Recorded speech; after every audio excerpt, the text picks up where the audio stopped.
Hey, this is Adam Huxama from Projection Hub, and today I'm going to walk you through a set of projections that we received from a client that was looking to raise $14.75 million to build, to develop a hotel property along with event space, pool, restaurant, a number of different things on the property.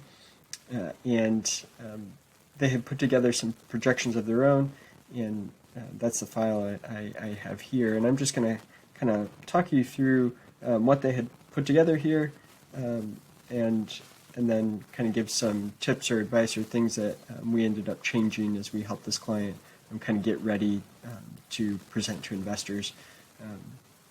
So one of the first things that I noticed, so on this first tab, we had just a summary, and I really did like this summary tab. Basically, it took the total project here, but then each individual business unit, so hotel, event space, pool, restaurant, wellness center, speakeasy, and a farmer's market, and then their general and administrative expenses, and kind of put those all here together. You'll notice that it's unfinished, so I think they kind of hit a wall. I think the client knew a lot about hotel, event space, and pool business model, and really needed some help with kind of finishing up the structure here with some of the other pieces. Yeah, so I'm just going to show you a little bit about each of these sections. So the general and administrative tab here was actually pretty clear. I thought it showed the capital that they needed, so land price and contingency fees there of $1 million. They showed annual cost for different aspects of just the general property, not really attributed to any one specific business unit.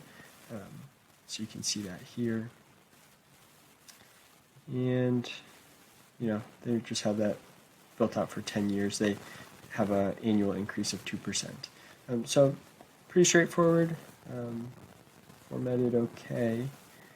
Then jumping to the hotel projections, clearly this client had experience in hotel, because this is the part of the projections I think that were most well thought out and detailed.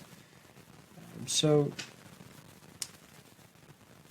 some of the things that I noticed here, if you look at the occupancy rate, so one of my questions looking at this is a 64% occupancy rate industry standard?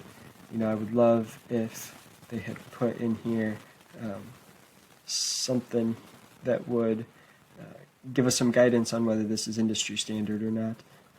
And probably an investor in a hotel property is going to know whether that's industry standard, and so that's okay. But since we're expert financial modelers, but not experts in every single industry, wasn't sure whether this was a good assumption or not.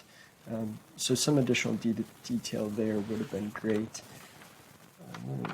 Let's see what other things I wrote down here. So on the event space, I like the fixed expenses and the rates, table bookings, table. They all really made sense here. I think you can see, it's going to be heavy on the weekend for the event space bookings. The booking count for year one, that does make sense, I think. You can kind of see fixed expenses, and then hourly expenses for this business unit, for the event space unit, and then variable expenses that are variable per event. So all of this really, I think, did make some sense. They basically had a net income or an income statement here built out just for the event space. And they did something similar here with the pool, kind of built out some assumptions here, where their revenue is coming from, and the assumptions that they're making. So rental of cabanas, day beds, poolside events, selling of food and beverage, and day passes. And so again, I think it made sense, seemed reasonable, but then as much progress as they had made here, then they just kind of got stuck and gave up. I think really once they got into the restaurant, which we work on a lot of restaurant projections that are quite a project just in and of itself. So having a restaurant and then trying to tie that all together with this hotel property and the other business units started to get overwhelming, and so and probably needed some more detail. So we ended up helping kind of build out a gym, a bar model, a farmers market model, a restaurant model, and then integrated that all into a financial statement model. So that had an income statement, cash flow statement, and balance sheet integrated all together. So that was quite a project, but when you're trying to raise, a $15 million, nearly $15 million worth of investment, this summary is nice, but there's no balance sheet, there's no cash flow statement, there's no real generally accepted accounting principles income statement here either, and so it makes sense to try to do that and put that together before going to investors, and I think that's why this came to us. So really, overall, I wanted to just kind of show this as an example. There's some good things that I liked about this, some things that I think could be improved upon.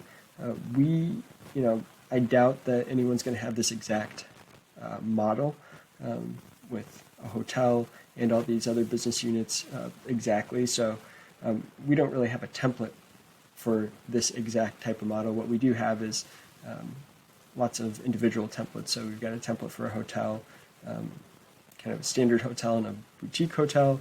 We've got, templates for restaurants and various types and models of restaurants. And so I'll make some, I'll share some links down in the description of the video just to some of our different templates. So if you're working on a hotel and kind of developing a property like this, what you might end up doing is kind of pulling several different templates and then kind of doing the work to integrate them all together at the end is going to be a bit of a project. But if you're starting with solid models individually, it's going to really help you at the end of it all. So that was really all I had to share about this, but thought it was an interesting set of projections. So thanks.